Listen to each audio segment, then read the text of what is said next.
Hello, Alex here, and in this video I want to have a look at Film Ferrania's P30 Panchromatic black and white film and compare it to their Ortho orthochromatic film, and compare both of those to another roll of P30. Let's get into it.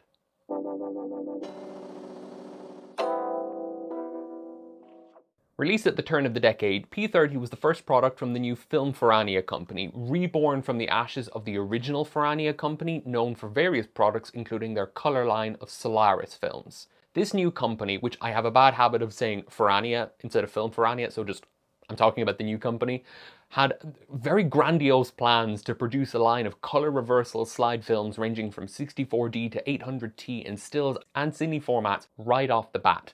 But that didn't come to pass because the last number of years have been very troubled for them, and even at the moment, things are a bit uncertain regarding their future. Regardless, I'm happy to see them come back, and I hope they do stay afloat. Instead, they released P30 Alpha. This is not an alpha roll, but it was a black and white panchromatic film with very high contrast and extremely high silver content, and the idea was to have a more vintage vibey kind of emulsion rather than an ultra high performance emulsion, but use it as a basis to iterate on, much like Harmon Phoenix, which of course I have to shoehorn in here somehow, to be iterated on as they produce more and more films down the line. We already have P33, the next line, another higher ISO, higher performance film. I haven't shot much P33, but it seems to be a little bit better overall than P30, and I'm very happy with the results that I'm seeing from other people. Reviews of P30 were largely very positive, focusing on the high contrast, the extremely high silver content, making it very nice for reversal processing, and very fine grain in spite of the relatively high box speed. But others noted a very strong orthochromatic response, that it isn't a panchromatic film, and also that the box speed really isn't that representative of the true ISO, which some measured at closer to 25 to 32. If you want to see more about this, Gregory Davis, the naked photographer, has an excellent video breaking this all down. The short version of a panchromatic versus orthochromatic film is that the silver halide crystals in a film are inherently themselves only sensitive to blue and UV light, and we mix sensitizers into the emulsion that's coated onto the film to actually allow them to see, respond, and react to other wavelengths of light into the greens and then towards red at the other end of the visible light spectrum. A panchromatic film is one that has been sensitized to see all of the colors of the visible light, panchromatic, all colors, and an orthochromatic film is one that sees less than the full spectrum. And there's a whole breadth or a spectrum of orthochromaticity, with some films only seeing blue light, some seeing a little bit of near green, quite blue greens, some seeing as far as yellow. But it's a catch-all term for any film that doesn't see the whole visible spectrum, and it doesn't refer to a single look. But broadly, with an orthochromatic film, you're going to see brighter blues and brighter greens and much, much darker reds. Potentially no red or yellow sensitivity, again depending on the film. Then in 2023, Ferrania released Orto, an explicitly orthochromatic film with a box speed of 50, which some people sort of think is basically just leftover P30.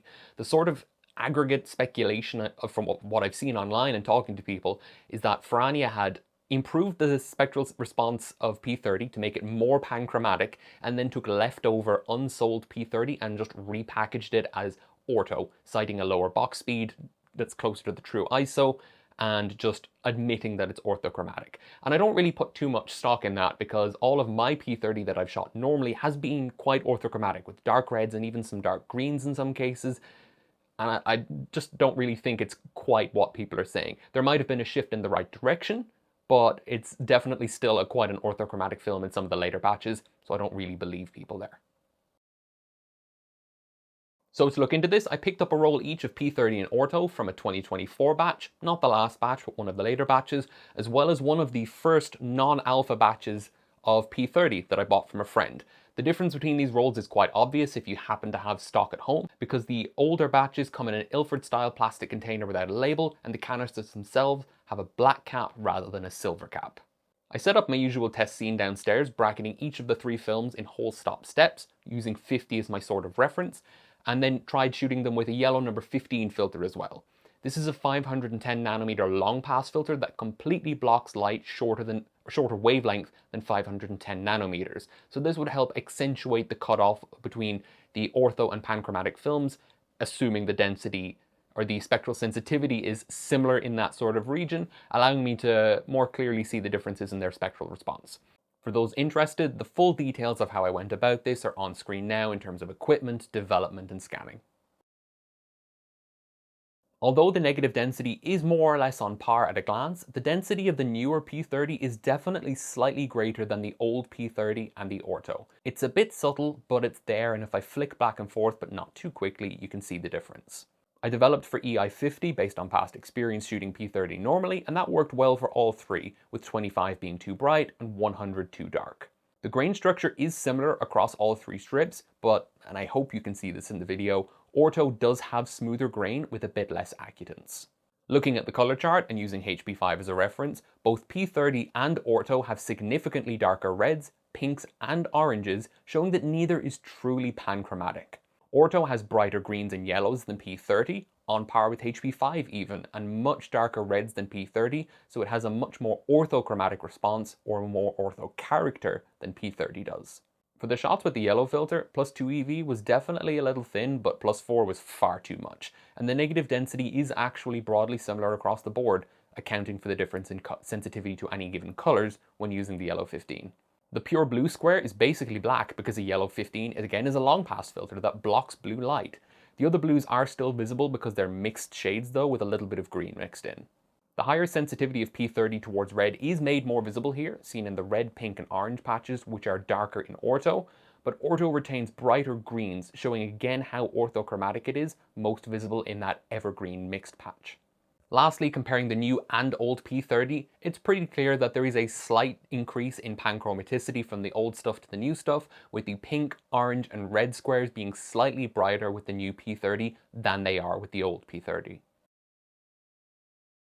It's clear to me that P30 never was a panchromatic film. It's orthopanchromatic at best, with a weak but non-zero red sensitivity, but it's definitely not the fully panchromatic film that Ferrania have marketed it as.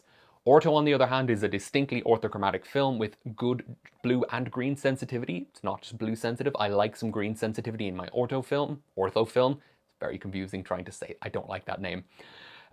But the softer grain and reduced acutance with the Orto is something that kind of threw me for a loop, and I thought maybe I was missing focus in the scans of the photos, but no, it is actually just a bit softer. If any of you are interested in having a look, I won't have time to do this, but it would be interesting to see how P30 and Orto compare with a non-solvent developer, to see if it's inherently a less acutant emulsion, or if it's just perhaps a bit more susceptible to silver solvents in a developer like H210, which is what I used here. Either way, P30 has definitely changed over the last couple of years. It's slightly more panchromatic now than it was a few years ago.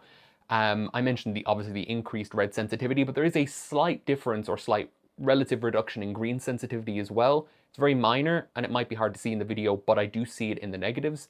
So it makes me think that what Ferrania have basically done is taken, say, the original ISO, true ISO of 32 and bumped it up to like 35, adding, say, +8 sensitivity to red and taking away 5 to green, something like that. That's not really how it works, but in a very broad sense, that's one way you can think about it. So they have increased the overall sensitivity slightly in terms of the breadth of the visible spectrum of light, but also the extent, the net ISO has seemed to have increased given the higher overall density, which you can see in the grays as well. The last thing I want to say is that this video wasn't really necessary, because if you ever actually look at these two films, Orto is actually physically different. The base and emulsion are a different color. So yeah, it was never P30, but I wanted to just have a bit of an in-depth look, and especially comparing the new and old P30, I think was a bit interesting. These are most definitely not real wedge spectrograms, but since Ferrania doesn't provide them in the datasheets, I've put together an approximate relative estimation of the spectral sensitivity of each of these films, just in case somebody out there is able to better understand what I'm saying this way. This hasn't been my deepest dive ever, and P30's alleged final production run has recently wrapped up, so stocks are going to be expected to start dwindling, especially in 120, which was already very hard to get. Ferrania have not been the most transparent, but I don't think people have been completely fair to them either. Yes, Ferrania should have been honest that P30 is at best an orthopanchromatic film, but people shouldn't have been so ready to jump on them and accuse them of scamming people by rebranding P30 as Orto. It's not the same film. Ferrania do need to adjust their approach if they're going to keep continuing, and I want to see them succeed, and I've bought a bunch of P30 and a bit of P33 to support the project. You know, even if these aren't the most usable everyday films given their effective film speed, they're still films that are, you know, being made by a new company that's trying, and they are trying. They just need to improve on some things. And I want to see what Ferrania come out with next. But hopefully, this shows that they are slowly at least working in the right direction with that improvement of P30 towards panchromaticity over time. That's all I have to say for this video, so stay safe, and bye-bye for now. If you don't already, follow me on Instagram at Shako1277 for new pictures every day. If you liked this video and enjoy what I do on the channel, please consider subscribing or checking out my Patreon, where the tiers start at just €1 per month.